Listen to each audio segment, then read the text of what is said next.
Boys, girls, and everyone else, we're back with another Diablo Immortal video for you, and we have the patch notes that just went live yesterday. By the time you see this video, I am live, so if you see me interacting with chat, that's what I'm doing. So we have Tong Shi's renewal coming back. This is that red bagged event that we had in the past.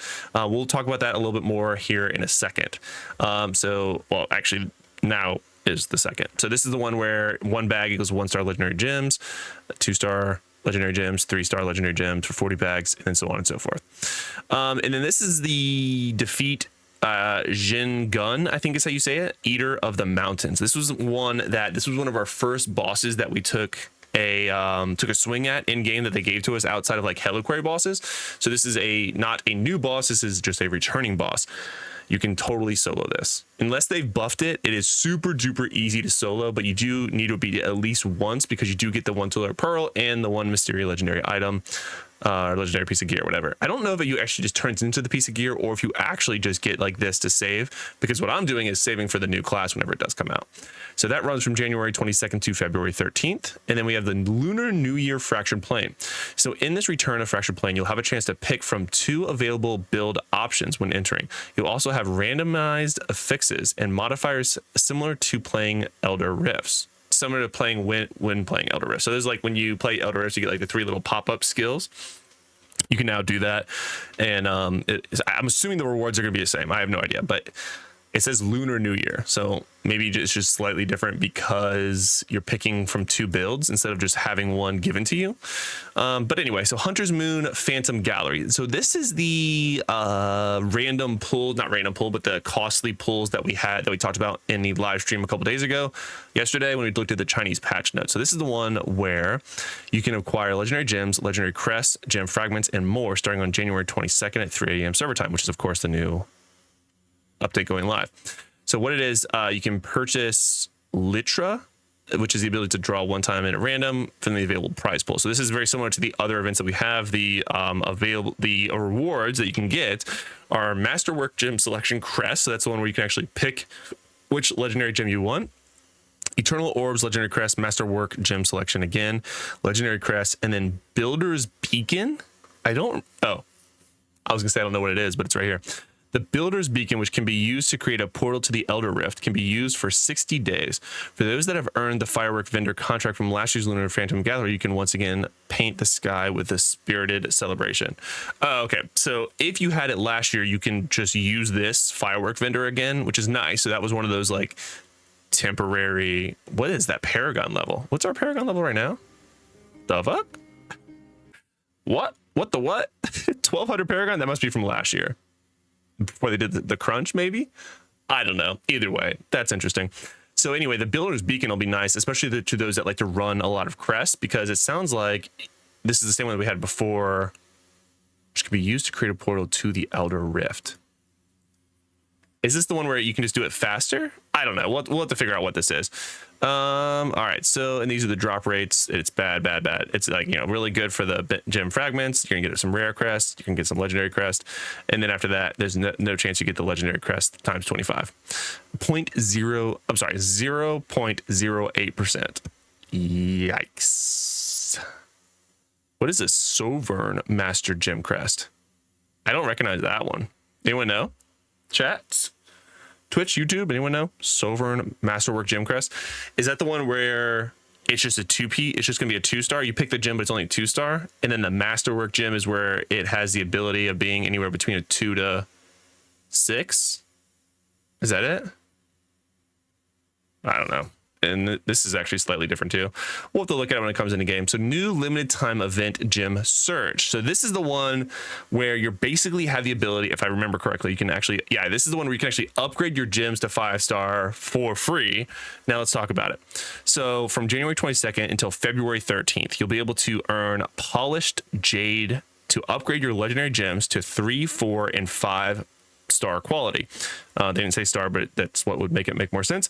Earn progress in Gem Surge by using Eternal and Legendary Crest, spending Obols in the Phantom Market, and Litra in the Phantom Gallery. There is also a weekly login reward that gives users progress in the event. Okay.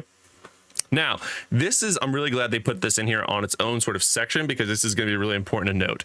So the total earnable, There you go. The total earnable amount of polished jade for this event is 22. Keep this in mind when you are eyeing the upgrade to a 5-star 5 quality gem. The reason they call that out is that if you look at the costs, so these are the following costs to upgrade your legendary gems. So 5-star legendary of 2 quality to go from 2 to 3 equals one, it only requires 1 polished jade. But if you want to go from a quality 3 to quality 4, it costs 7 polished jade. Okay. And then from 4 to 5, it costs all 22. Now, what that means is basically you can either upgrade three quality gems to rank 4 for 21 total for 21 total polished jades, or you can take 1 existing 4 quality to a 5-star for 22, which you have to max this out. Now, again, you do have just under a month to do it, January 22nd to February 13th. So like, depending on how you do it and balance it. Now, again, in order to get these, you do have to, these are all paid events, right? So the Phantom Market is a paid event. The Litra from the Phantom Gallery is a paid event. You could say that Legendary Crest and Eternal Crest maybe have some free-to-play ability, but realistically, if you're just trying to max this, again, I don't know what it's going to be required, but just looking at Eternal Legendary Crest, I'm going to assume that it would be a ton to max this. So FYI there. So what I would recommend is once this comes out, like the second this comes out on the 22nd, I will make a video maybe that morning if I can, if I wake up early enough. If not, it'll come out later in the evening to talk about the best strategy for this, because it really depends on how many Eternal Legendary Crests are going to be required to get the full 22 polished jades. So once we know that information, I'll come out with a guide that really talks about how to min max it from a free to play, medium spender, or whatever you're trying to do. I mean, for me personally, like, I don't plan on spending. I haven't spent on the game in probably over a year. But I'm wondering, as a partner, we do get the Phantom Market, so we get the obols. So I think we'll get that for this. But then I also have, I mean, you guys saw like 10 Eternal Crest. So like, I don't know, it's going to be rough. I don't think I'll be able to max it, but maybe I can do a 3 to 4, which I don't have that many 3 to 4s. So to Ellie's point in Twitch chat, hopefully these also count for, you're just getting the gem. Well, you just upgrade the gem. So I assume it would work for also gems that are inside of your other legendary gems. That's going to be what my guess is. Tongshi's Gem Trial. Oh, God. A seasonal generosity has swept across the land. Okay, so January 22nd to February 13th, you'll be able to try out the maximum power of select legendary gems. The duration will last 3 hours, but the time only counts when you are online in game. You'll be able to swap gems during the trial. Okay. I mean, the only time this is really going to be awesome is if we can use this as toward an upgrade on an existing gem. And if that's the case, that is sick, but I doubt they're going to let us do that. Celestial Serpent Phantom Market. So this is the new Phantom Market skin, very much snake themed, although I do like the sort of green and purple colors. Again, this is like the image and not the end game, so I am curious to see what it looks like in game. It doesn't look like there's going to be any change to the wings, because I really don't think the snake is going to be like, imagine your snake is as long as your residence. Pause phrasing, whatever.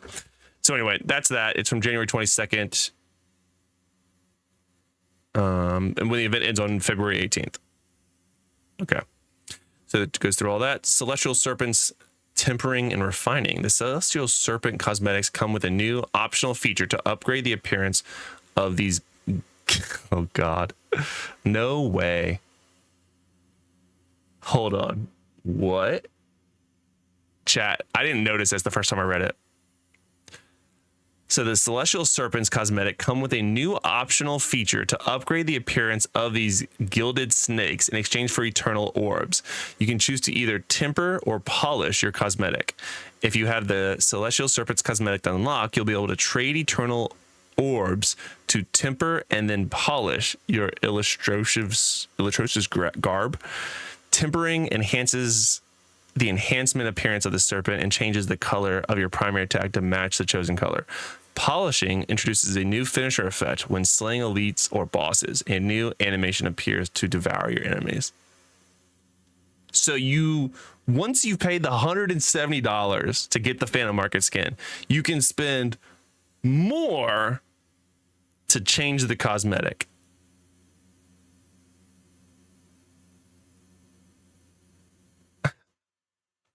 Yeah, that's kind of wild. I didn't know that was in there.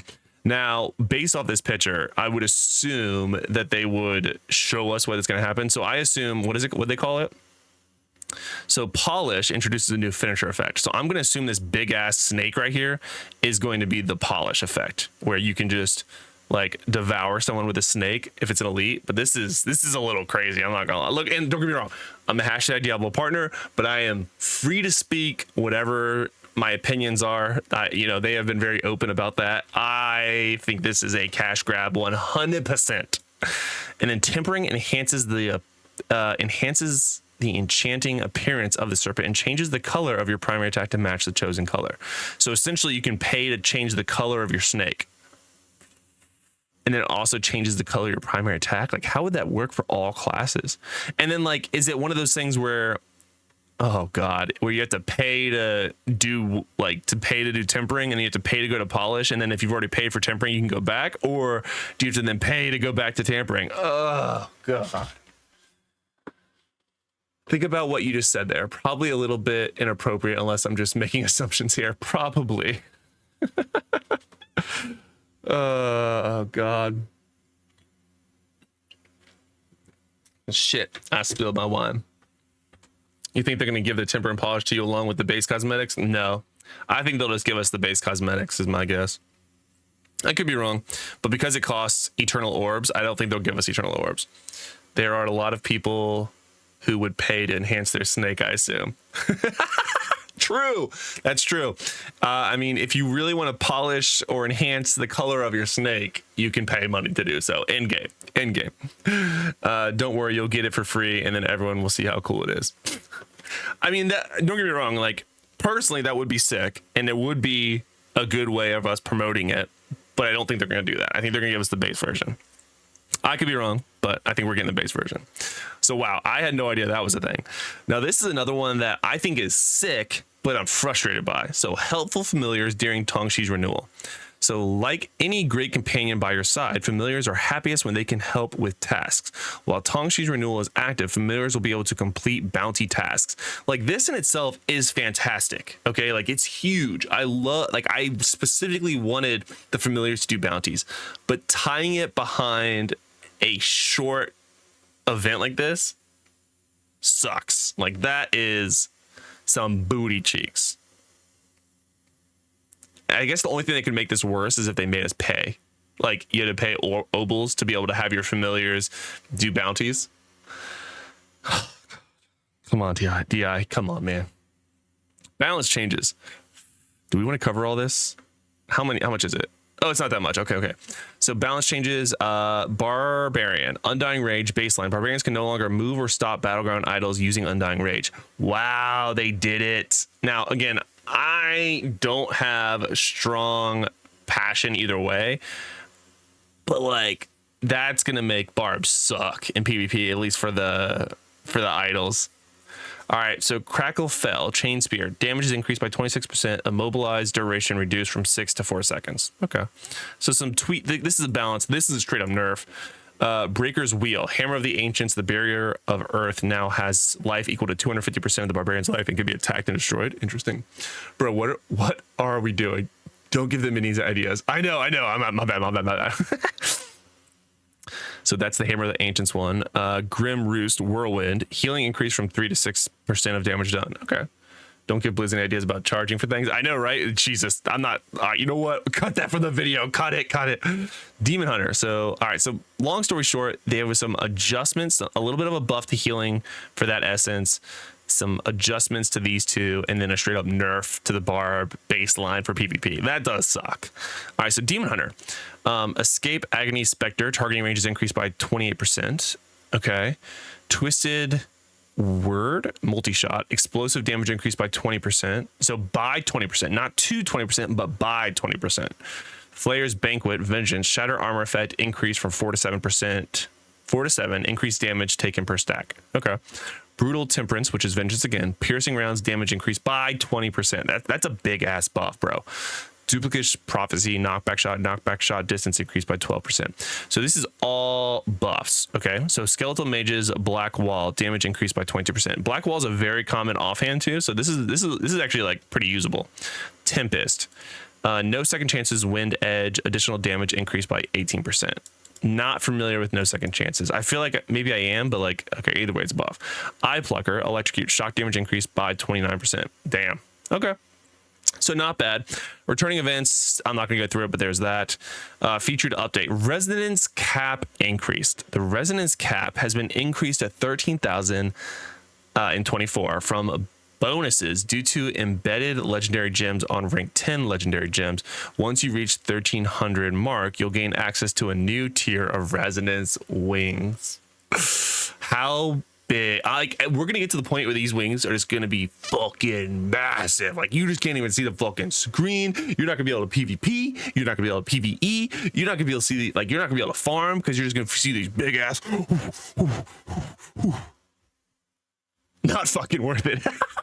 Ellie, dude, Ellie, if Ellie says that, I want to see him. Like, I want to, I want, this is not obtainable to me in my lifetime, but I do want to at least see him in game and see how fucking big they are. You know, that's what she said. God damn it. Stand by, I spilled my wine again.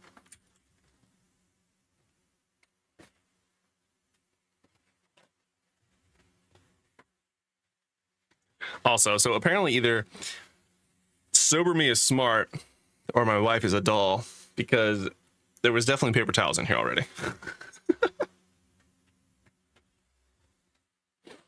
Embedded gems. Yeah, I don't really know what that is. Maybe it was your wings they got in the way. True, my big ass wings. Maybe they'll at least change them from piss yellow on the 12 case. Maybe. So I definitely want to see what these look like in game. Dark Wood and Ancient's Cradle monsters changes. So we are increasing the monster density and rate at which they respawn in certain areas within Dark Wood and Ancient's Cradle. Happy hunting. So this will be good for farming. Conditional drop rate. Okay, increased drop rates of 5-star legendary gems. Limited time event for the standard gem pool. Okay, from January 2nd to February 13th server time. If you use 30 eternal legendary crests or legendary crests in a row and haven't received a 5-star legendary gem, you'll gain a bonus to your drop rate starting with the 31st legendary drop. Oh, so I at first.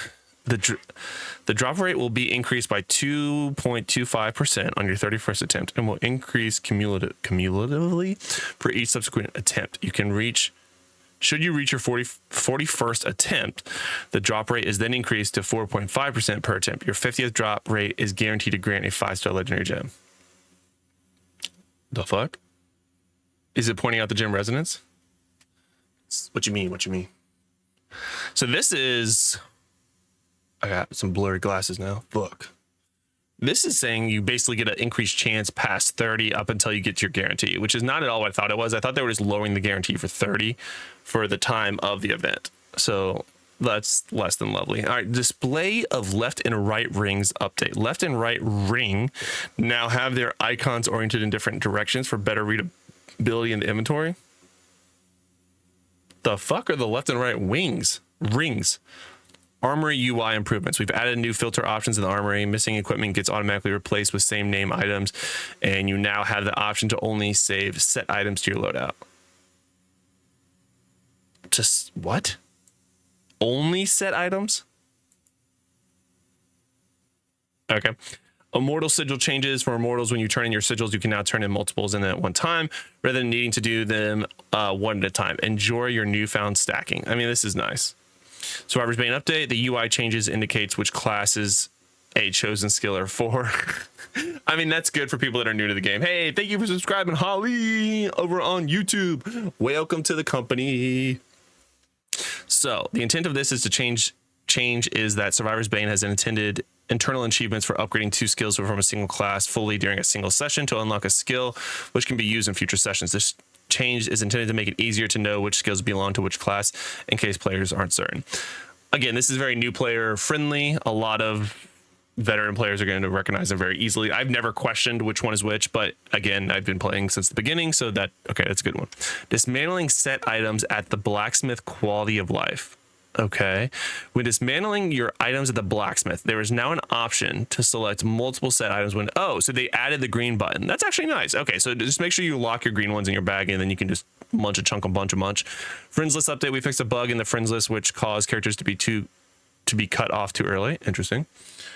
What about monk's abilities? Yeah, they're still fucked. Cinematic mute option. We've added an option to mute the looping cinematic that auto plays when your game is updating. Thank God. This shit is loud as hell and obviously is not tied to whatever the sound settings are in my game. Like, on God, this has been like ear blasting on my computer specifically. And you're loading, like it's updating and you can't actually do anything when you're already loading it. So I'm just getting ear fucked by it. This is a good change, thank God. 2 additional stash tabs. We've added 2 additional stash tabs for purchase, of course, which cost 2k platinum each. That's not terrible. I mean, I actually will use this. Yeah, because since I'm playing apparently even more than I used to, I'm maxing out my legendary essence turn-ins per week for the 100, which I usually don't. So I've been doing that a lot. So Terror Reign monster health change. We have reduced the health of monsters, including the Lord of Terror himself and the quest Terror's Reign. Dude, that quest, he did have some beefy amount of health, but that was fun though. I liked it that way. Bro, most of us would have to pay for such a thing. For what? For the mute. Oh, to get ear fucked. Yeah, fair. Quest UI updates. When completing a side quest, and if any story adventures are unlocked in the current scene, the unlocked quest name and steps to unlock will now be displayed. Okay. New ways to earn reforged stones. We've added options to earn a reforged stone by purchasing them from the Lieutenant Phrase from participating in battlegrounds. These? We need more? Okay. Hey, if you need more. Necro Summoner updates. We have fixed some rare cases of Necromancer summons despawning. Get fucked. All right, so that's it for the update. I mean, honestly, considering it's the first update, the real update of the year, not a bad one. Some quality of life changes, a lot of pay to win stuff. You said you were being ear fucked. I do it more ways than one. So a lot of paid events, which kind of blows, but hopefully we are getting some free stuff too. And hopefully we get some nice rewards from some of those. So ultimately, I think the update is kind of nice. Yeah, so it is what it is. A lot of paid stuff, but let me know what you guys think about it. I'm okay. I'm like, on a scale of like 1 to 10, I try to give these updates like a rating. This one's like a 6, It hits some of the key things that we want, but it also adds a lot of pay to win stuff that we don't necessarily want. And I'm really curious about this cosmetic that you can apparently pay to make your snake bigger. Because, I mean, who wouldn't want to do that, right? Go polish that snake. It's right. Polish that snake.